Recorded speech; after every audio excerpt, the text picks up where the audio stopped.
Platón 1. Estructura por simetría. Sólidos platónicos. Los sólidos platónicos están revestidos de una aura mágica. Han sido, y son, objetos para conjurar.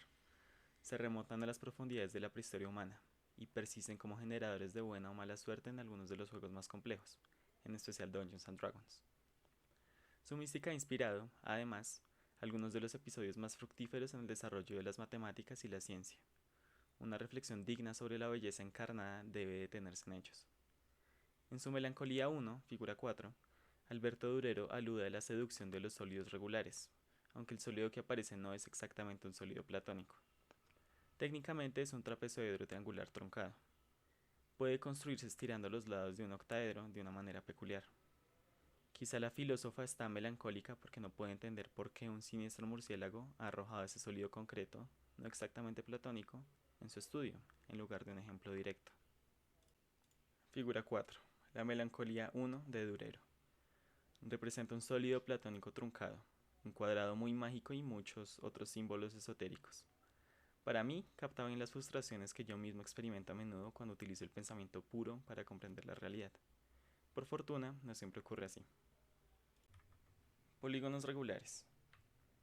Para apreciar los sólidos platónicos, empecemos con algo más simple, sus análogos bidimensionales más cercanos, los polígonos regulares.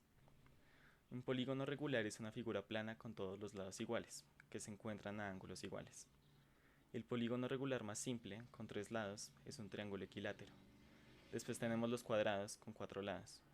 Luego están los pentágonos regulares, el símbolo elegido por los pitagóricos, y también la planta de un famoso cuartel general militar. Los hexágonos, la unidad de las colmenas de abejas y, como veremos, del grafeno. Los heptágonos, algunas monedas. Los octógonos, las señales de stop. Los nonágonos. La serie continúa indefinidamente. Para cada número entero, empezando por el 3, hay un único polígono regular. En cada caso, el número de vértices es igual al número de lados. También podemos considerar el círculo como un caso límite de polígono regular, donde el número de lados es infinito. Los polígonos regulares capturan, en algún sentido intuitivo, la noción de regularidad ideal para los átomos planos. Nos servirán como átomos conceptuales a partir de los cuales construimos unas ideas de orden y simetría cada vez más ricas y complejas. Los sólidos platónicos. Cuando pasamos de las figuras planas a las sólidas, en busca de la máxima regularidad, podemos generalizar los polígonos regulares de varias maneras. Una elección muy natural, que resulta ser la más fructífera, conduce a los sólidos platónicos. Lo que pedimos son cuerpos sólidos cuyas caras son polígonos regulares, todos idénticos, que se encuentran de manera idéntica en cada vértice. Entonces, en vez de una serie infinita de soluciones, hallamos exactamente 5. Figura 5. Los 5 sólidos platónicos. Objetos para conjurar. Estos 5 sólidos platónicos son el tetraedro, con 4 caras triangulares, 4 vértices y 3 caras que se juntan en cada vértice. El octaedro, con 8 caras triangulares, 6 vértices y 4 caras que se juntan en cada vértice. El icosaedro, con 20 caras triangulares, 12 vértices y 5 caras que se juntan en cada vértice. El dodecaedro, con 12 caras pentagonales, 20 vértices y 3 caras que se juntan en cada vértice. El cubo, con 6 caras cuadradas, 8 vértices y 3 caras que se juntan en cada vértice. La existencia de estos 5 sólidos es fácil de captar, ya que se pueden imaginar y construir modelos sin gran dificultad. Pero ¿por qué solo hay esos 5? ¿O es que hay otros?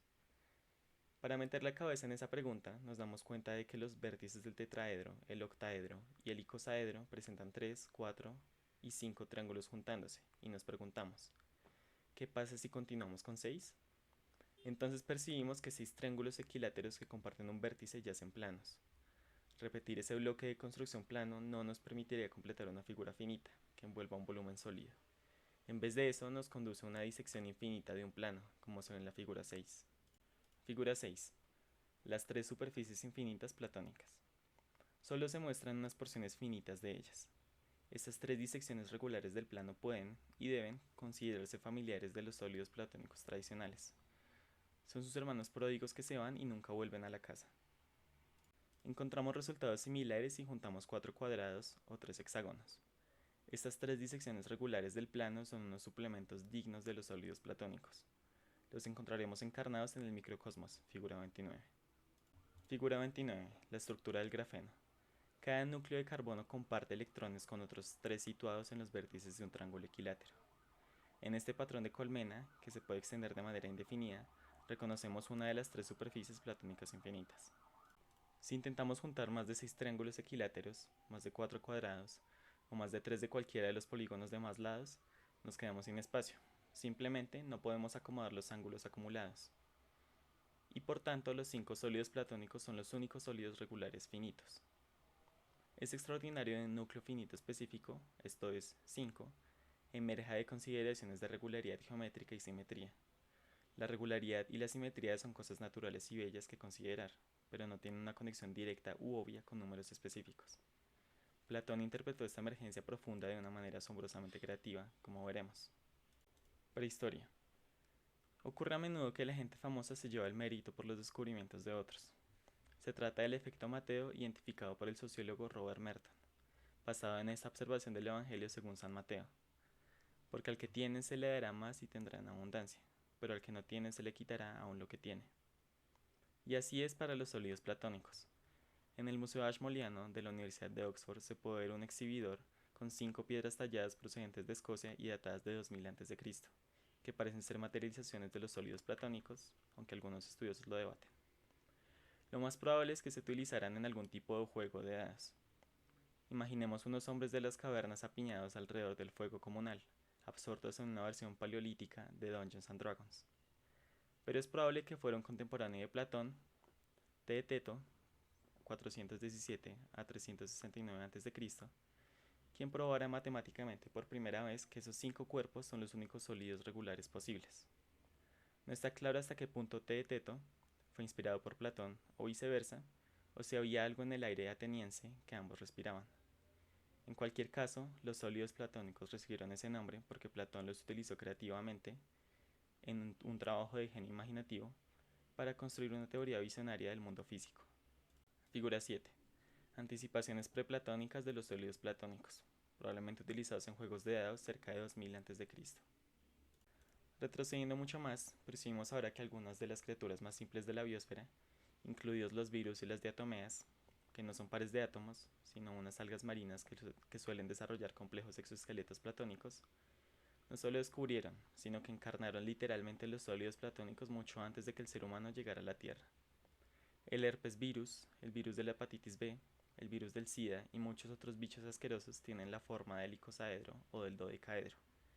Empaquetan su material genético, sea ADN o ARN, en exoesqueletos de proteínas, que determinan su forma externa, como se ve en la lámina D. El exoesqueleto de la imagen lleva un código de colores donde los colores idénticos significan piezas de construcción idénticas. Los tríos de pentágonos distintivos del dodecaedro saltan a la vista. Si juntamos los centros de las regiones azules con líneas rectas, emerge el icosaedro. Lámina D. Un exoesqueleto típico de un virus, que exhibe la estructura de un dodecaedro, y también la de un icosaedro. Las criaturas microscópicas más complejas, incluidos los radiolarios retratados tan amorosamente por Ernst Haeckel en su maravilloso libro Kunstformer der Natur, obras de arte de la naturaleza, también encarnan los sólidos platónicos. En la figura 8, lo que vemos son los intrincados exoesqueletos de sílice de esos organismos de una sola célula. Los radiolarios son una forma de vida muy antigua, representados entre los primeros fósiles. Siguen prosperando en los océanos actuales. Cada uno de los 5 sólidos platónicos se materializa en varias especies. Algunos nombres de esas especies engloban los de las formas, como Circoporus octaedrus, Circogona icosaedra y Circorrecma dodecaedra. Figura 8. Los radiolarios se visualizan con un modesto microscopio. Sus exoesqueletos exhiben a menudo la simetría de los sólidos platónicos. La inspiración de Euclides. Los elementos de Euclides es, con mucha diferencia, el mejor libro de texto de todos los tiempos. Trajo sistema y rigor a la geometría. Desde una perspectiva más amplia, estableció, por ejemplo, el método de análisis y síntesis en el dominio de las ideas. Análisis y síntesis es la formulación del reduccionismo favorita de Newton y de mí mismo. Aquí está Newton. Mediante esta forma de análisis podemos proceder de los compuestos a los ingredientes y de los movimientos a las fuerzas que los producen, y en general de los efectos a sus causas, y de las causas particulares a otras más generales, hasta que el argumento acaba en la más general. Ese es el método de análisis. Y la síntesis consiste en asumir las causas descubiertas y establecidas como principios explicar mediante ellas los fenómenos que proceden de ellas y demostrar las explicaciones. Esta estrategia camina paralela al enfoque de la geometría de Euclides, donde parte de los axiomas simples e intuitivos para deducir unas consecuencias fértiles y sorprendentes. El gran principio de Newton, el documento fundacional de la moderna física matemática, también sigue el estilo expositivo de Euclides, produciendo de axiomas a resultados importantes paso a paso a través de una construcción lógica. Es importante subrayar que los axiomas, o las leyes de la física, no te digan qué hacer con ellos. Encadenándolos uno tras otro sin propósito, es fácil generar hordas de verdades inútiles y poco memorables. Como una obra de teatro o una pieza musical que vaga sin rumbo y no llega a ninguna parte. Como han descubierto quienes han intentado utilizar la inteligencia artificial para hacer matemáticas creativas, identificar los objetivos suele ser el reto más difícil. Con un objetivo que merezca la pena en mente, resulta más fácil hallar los medios para alcanzarlo. Mi galleta de la fortuna favorita de todos los tiempos resumía esto de manera brillante. El trabajo te enseñará cómo hacerlo. También, desde luego, por lo que toca a la presentación, resulta atractivo para los estudiantes y los lectores potenciales tener a la vista un objetivo inspirador. Impresionante para ellos percibir, desde el principio, que tienen por delante la experiencia de una proeza asombrosa de construcción que edifica, mediante pasos inexorables, desde los axiomas obvios hasta unas conclusiones en absoluto obvias. Entonces, ¿cuál es el objetivo de Euclides en los elementos? El 13º y último volumen de esa obra maestra concluye con unas construcciones de los 5 sólidos platónicos y con una demostración de que solo hay 5. Me resulta agradable y convincente pensar que Euclides tenía esta conclusión en mente cuando llegó a esbozar la obra, y que trabajó hacia ello. En todo caso, es una conclusión adecuada y gratificante. Los sólidos platónicos como átomos. Los antiguos griegos reconocieron 4 bloques de construcción o elementos del mundo material: fuego, agua, tierra y aire. Quizá te des cuenta de que 4, el número de elementos, está cerca al 5, el número de sólidos regulares. Platón se dio cuenta, desde luego. En su influyente, visionario e inescrutable Timeo, puedes encontrar una teoría de los elementos basada en los sólidos. Aquí viene. Cada uno de los elementos se construye con una variedad diferente de átomo. Los átomos toman la forma de sólidos platónicos. Los átomos de fuego son tetraedros. Los átomos de agua son icosaedros. Los átomos de tierra son cubos y los átomos de aire son octaedros. Hay cierta plausibilidad en estas asignaciones.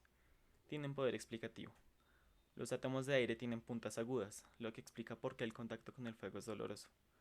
Los átomos de agua son los más lisos y redondeados, de modo que pueden fluir uno alrededor del otro de manera suave.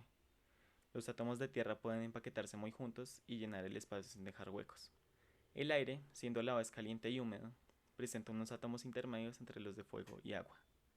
Sin embargo, aunque 5 está cerca de 4, no es del todo igual a este, así que no puede darse un encaje perfecto entre sólidos regulares, considerados como átomos, y los elementos. Un pensador meramente brillante podría haberse desalentado por esa dificultad, pero Platón, un genio, no se dejó desanimar. Se lo tomó como un reto y una oportunidad. El sólido regular restante, el dodecaedro, propuso, sí que figura en la construcción del creador, pero no como un átomo. No, el dodecaedro no es un mero átomo, es la forma del universo en su conjunto. Aristóteles, que estaba totalmente decidido a superar a Platón, propuso una variación de la teoría más conservadora e intelectualmente consistente. Dos de las grandes ideas más influyentes del filósofo fueron que la luna, los planetas y las estrellas habitan un reino celestial hecho de un material diferente de los que encontramos en el mundo corriente, y que la naturaleza aborrece el vacío, de modo que los espacios celestiales no pueden estar vacíos. Así que la consistencia requería un quinto elemento, o quinta esencia, diferente de tierra, aire, fuego y agua para rellenar el reino celeste. Los dodecaedros, por tanto, encuentran su lugar como los átomos de la quinta esencia, o el éter. Es difícil hoy estar de acuerdo con los detalles de esas teorías, en cualquier versión. No hemos encontrado útil, en ciencia, analizar el mundo en términos de esos 4 o 5 elementos. Ni los átomos modernos son cuerpos duros y sólidos, menos aún materializaciones de los sólidos platónicos. La teoría de los elementos de Platón, vista desde la perspectiva actual, es a la vez grosera y, en sus detalles, rematadamente errónea. Estructura por simetría. Y sin embargo, aunque fracasa como teoría científica, la visión de Platón tiene éxito como profecía y, me atrevería a decir, como una obra de arte intelectual. Para apreciar esas virtudes más amplias, tenemos que alejarnos de los detalles y mirar el gran cuadro. La intuición más profunda, nuclear, de la visión de Platón sobre el mundo físico es que el mundo físico debe, de un modo fundamental, encarnar conceptos bellos. Y esta belleza tiene que ser de un tipo muy especial, la belleza de la regularidad matemática, de la simetría perfecta. Para Platón, como para Pitágoras, esa intuición era al mismo tiempo una fe, un anhelo y un principio rector. Ambos buscaban armonizar mente y materia, mostrando que la materia se construye con los productos más puros de la mente. Es importante destacar que Platón empujó sus ideas más allá del nivel de las generalidades filosóficas para hacer propuestas específicas sobre qué es la materia. Sus ideas específicas, aunque erróneas, no caen en la categoría ignominiosa de ni siquiera erróneas.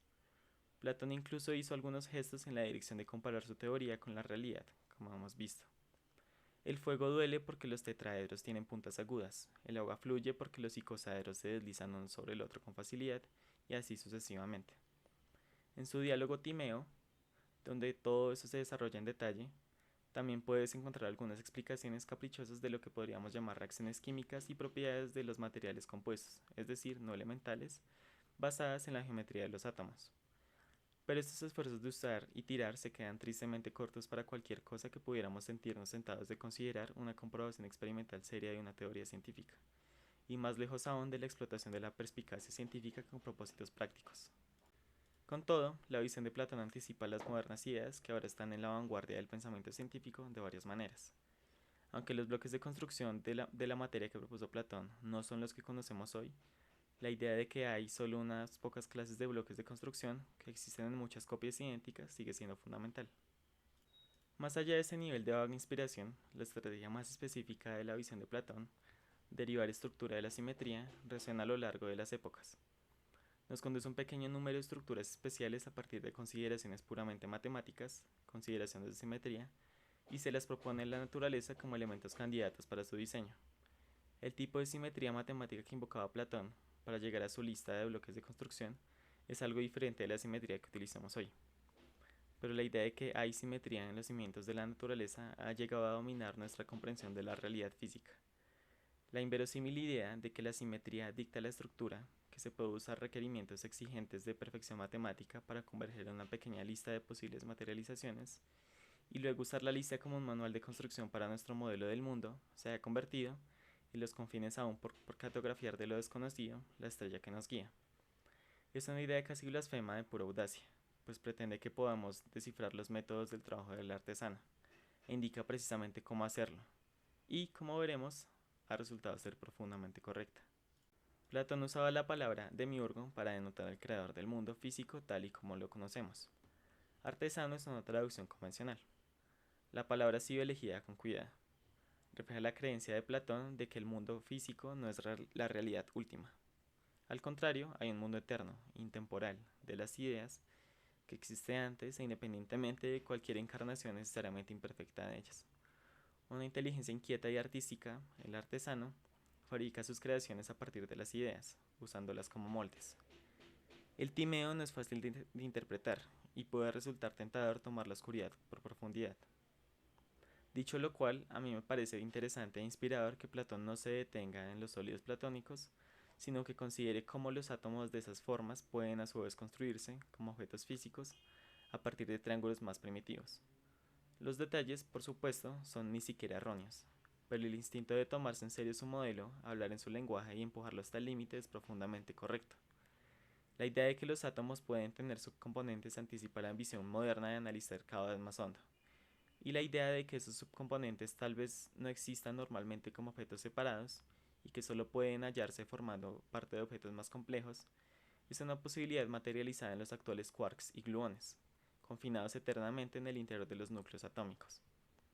Por encima de todo, encontramos las especulaciones de Platón, la idea central de nuestra reflexión, la idea de que el mundo, en su estructura más profunda, encarna belleza. Ese es el espíritu que anima las conjeturas de Platón. Propone que las estructuras más básicas del mundo, sus átomos, son encarnaciones de unos conceptos puros que pueden ser descubiertos y articulados por la mente pura. Economía de medios. Volviendo a los virus, ¿dónde aprendieron ellos su geometría? Este es un caso de simplicidad disfrazada de sofisticación, o, dicho con más precisión, de reglas simples que dan lugar a estructuras de apariencia compleja que, al pensarlo mejor, se vuelven idealmente simples. La clave es que el ADN de los virus, que debe instruirles en todas las facetas de su existencia, tiene un tamaño muy limitado. Para economizar en la longitud de ese manual de construcción, conviene fabricar el producto a partir de partes simples, idénticas e idénticamente ensambladas. Ya hemos oído esa canción, partes simples, idénticas e idénticamente ensambladas. Es justo la definición de un sólido platónico. Puesto que la parte genera el todo, el virus no necesita saber de dodecaedros ni de icosaedros, sino solo de triángulos y de una regla o dos para encajar unos con otros. Son los cuerpos más diversos, irregulares y superficialmente aleatorios, como el cuerpo humano, los que requieren unas instrucciones de ensamblaje más detalladas. La simetría emerge como la estructura por defecto cuando la información y los recursos son limitados. El joven Kepler y la música de las esferas. 2000 años después del trabajo de Platón, el joven Johannes Kepler halló en él su vocación. También aquí el número 5 fue central. Kepler, un converso precoz y apasionado por la idea de Copérnico de poner el Sol en el centro de la creación, buscaba entender la estructura del sistema solar. En aquel tiempo se conocían 6 planetas: Mercurio, Venus, la Tierra, Marte, Júpiter y Saturno. 6, como habrás notado, está muy cerca del 5. ¿Coincidencia? Kepler pensaba que no. ¿Qué puede ser más digno del creador que utilizar, al diseñar la creación, los objetos geométricos más perfectos? Copérnico, como Ptolomeo, basó su astronomía en el movimiento circular. Esto fue otro aborto espontáneo de la belleza, respaldado y en medida engendrado por Platón y Aristóteles. Solo la figura más perfecta, el círculo, podía ser digno de la creación. Se suponía que los planetas eran transportados en esferas celestiales. Copérnico y Ptolomeo tenían distintos puntos de vista sobre dónde poner el centro de esas esferas, el Sol o la Tierra, pero ambos dieron por hecha su existencia, y así lo hizo también el joven Kepler. Así que Kepler consideraba que había 6 grandes esferas centradas en el Sol, y se preguntó, ¿por qué 6? ¿Y por qué tienen los tamaños que tienen? La respuesta le saltó a Kepler un día mientras daba una clase introductoria de astronomía. Uno puede circunscribir un sólido platónico diferente alrededor de cada una de las primeras 5 esferas e inscribirlo dentro de la siguiente. Por tanto, los 5 sólidos platónicos pueden mediar entre las 6 esferas. El sistema solo funcionará, sin embargo, si las esferas tienen los tamaños adecuados. De esta forma, Kepler podía predecir las distancias relativas entre los distintos planetas y el Sol. Convencido de que había hallado el plan de Dios, Kepler anunció su descubrimiento en un libro exultante, Mysterium Comographicum, repleto de citas como esta. Me siento transportado y poseído por una euforia inenarrable ante el espectáculo divino de la armonía celestial. Y esta. El mismo Dios era demasiado bondadoso para permanecer ocioso, y empezó a jugar a las firmas, firmando su imagen en el mundo. Por tanto, me arriesgo a pensar que toda la naturaleza y el cielo elegante están simbolizados en el arte de la geometría. Se trata en verdad de un sistema precioso, como se puede ver en el modelo, construido de forma espléndida, de la figura 9. Figura 9. Los sólidos platónicos inspiraron a Kepler a proponer un modelo del tamaño y la forma del sistema solar que se representa aquí. Los planetas son transportados por las revoluciones de esferas celestes cuyo espaciado se controla por superficies platónicas interpuestas entre ellas a modo de andamiaje. Es evidente que Kepler se había hecho a sí mismo y creyó que había respondido nuestra pregunta. El mundo sí encarna belleza, muy en la línea de lo que Platón había anticipado. Luego procedía tratando, en todo detalle, la naturaleza precisa de la música emitida por esas esferas giratorias, y escribió la partitura. El entusiasmo de Kepler le condujo a una vida llena de infortunios, tanto personales como profesionales. Vivió cerca al centro del vórtice turbulento de su guerra, religión y política que barrió Europa Central después de la Reforma. Su madre fue juzgada por bruja, y su esfuerzo honrado y laborioso para describir el movimiento de los planetas de manera precisa acabó, debido a sus propios descubrimientos, por derrocar su sueño juvenil. Porque los planetas no describen círculos, sino elipses, primera ley de Kepler, y el Sol no está en el centro de esas elipses. Para expertos, está en uno de sus focos. Al final emergieron bellezas más profundas del retrato maduro y más preciso que hizo Kepler en la naturaleza, pero eran muy diferentes de los sueños de su juventud, y él no vivió para verlos.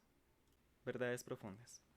El gran físico danés Niels Bohr, 1885-1962, una figura fundadora de la teoría cuántica y autor del principio de complementariedad, que destacaremos más adelante en el libro, apreciaba mucho el concepto que él llamaba verdad profunda. Es un buen ejemplo de la propuesta de Ludwig Wittgenstein de que toda la filosofía puede, y seguramente debe, expresarse en forma de chistes. Según Bohr, las proposiciones ordinarias se agotan en su significado literal, y habitualmente lo contrario de una verdad es una falsedad. Las proposiciones profundas, sin embargo, tienen un significado que penetra bajo su superficie. Se puede reconocer una verdad profunda por la propiedad de que su contraria también es una verdad profunda. En este sentido, la sobria conclusión: el mundo, no está hecho según principios matemáticos en la forma que Platón predijo, expresa una verdad profunda, al igual que, desde luego, hace su contraria: el mundo está hecho según principios matemáticos, como Platón predijo. La última cena de Dalí. Parece apropiado concluir esta subreflexión con una obra de arte moderna que se aprovecha de sus temas. La lámina E, la obra maestra de Salvador Dalí, El Sacramento de la Última Cena, contiene muchos temas geométricos ocultos, pero de esos temas el más extraño y llamativo es la aparición de varios pentágonos, grandes pero solo parcialmente representados, que se ciernen sobre el conjunto de la escena. Parece claro que se proponen juntarse en un dodecaedro que abarca no solo a los participantes en la escena, sino también al espectador. Y nosotros tenemos que recordar la concepción de Platón de que esta forma enmarca el universo. Lámina E. En la última cena de Dalí, el sacramento se desarrolla dentro de un dodecaedro.